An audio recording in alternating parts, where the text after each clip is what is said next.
Kailangan sa mga batang manonood.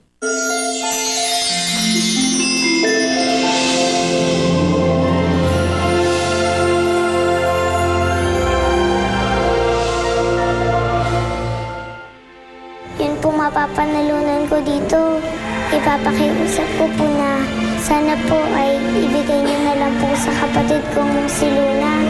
Hello po! Hoy! Ano hinaapo ko? Ate Blanca! Alam mo ikaw, kapag may nangyaring masama kay Blanca, ikaw lang lahat ang may kasalanan nito. Alayo mo nga yan sa akin, Lo. Sa susunod, hindi ko napipilitin na sumama sa inyo ni Nanay. Nagalit lang naman ako kay Luna dahil may masamang nangyari sa'yo dahil sa kagagawa niya. Anak, ayoko may masamang nangyari sa'yo. Siguro naman nahalata mo rin na iba talaga ang pagmamahal ko kay Blanca. Siya lang kasi yung alaalang naiwan sa akin ni Luis. Kung magsalita ka, parang si Blanca lang ang anak ni Luis, ah. Si Luna din naman, ah. Ano bang gagawin mo? Magsasaing ako para pagdating ni Nanay, may pagkain na. Ah! Luna, masusunod na bahay natin! Si Luna! Masusunod na bahay natin! Luna!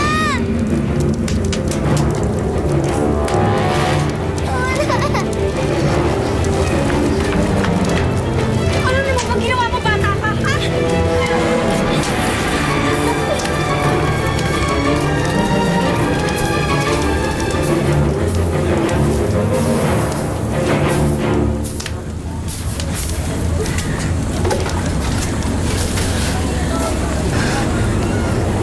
Ikaw, bata ka, ha? Habang buhay mo talaga ako papatayin sa konsumisyon, ha? Nung una pinahamak mo si Blanca, ngayon naman susunugin mo tong bahay? Ha? Alam mo, may dala ka talagang malas, eh. May dala ka talagang malas sa buhay namin! Nay! Bakit niyo po yan sinabi? Hindi po malas si Luna!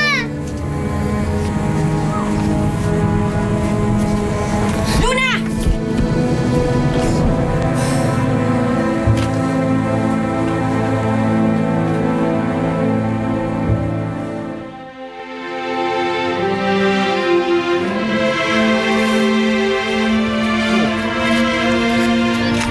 Bakit ako? Ha? Ha? Ba't ka naiyak?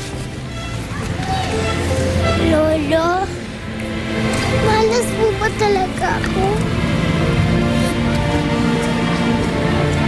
Baka po totoo yun. Kasi po, parati pong mangyayaring gulo kapag nandito po ako. Huwag mo sabihin yan, Apo. Hindi ka malas. Totoo nga eh. Hulog ikaw ng langit sa amin.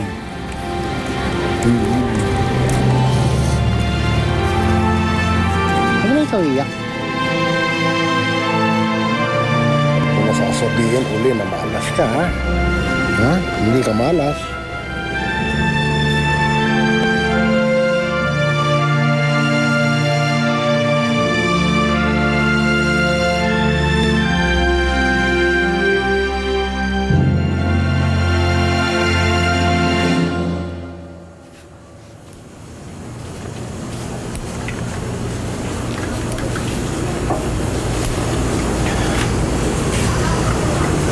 Paano mo nakayang tawaging malas si Luna?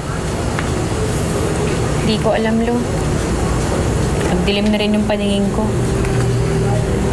Lumuntik niya masunog tong bahay natin. Kaya tuloy naiisip ko na palaging may nangyayaring malas dito dahil kay Luna.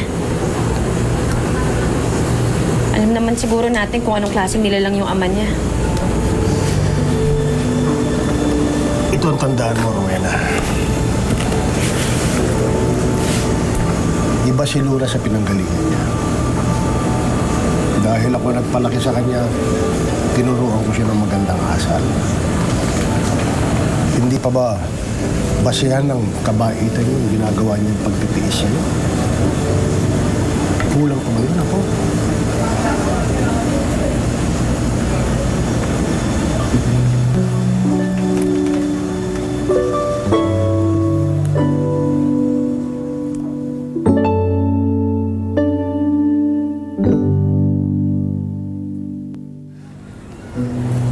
Bata ka, ha?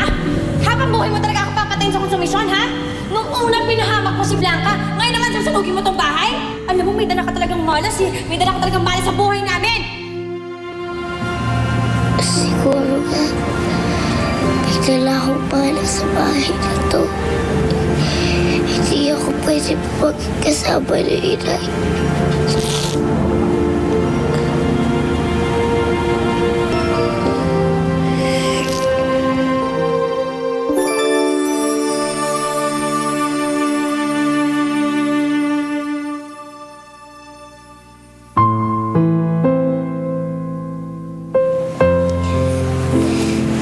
Nay, sorry ha, kung lagi po ako nagbibigay ng problema sa inyo.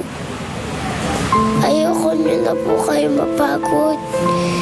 Ayoko na po kayong laging nagagalit. Siguro po, kung hindi nyo na po ako makikita, magiging masaya po kayo. Mahal po kita kahit di niyo po ako mahal.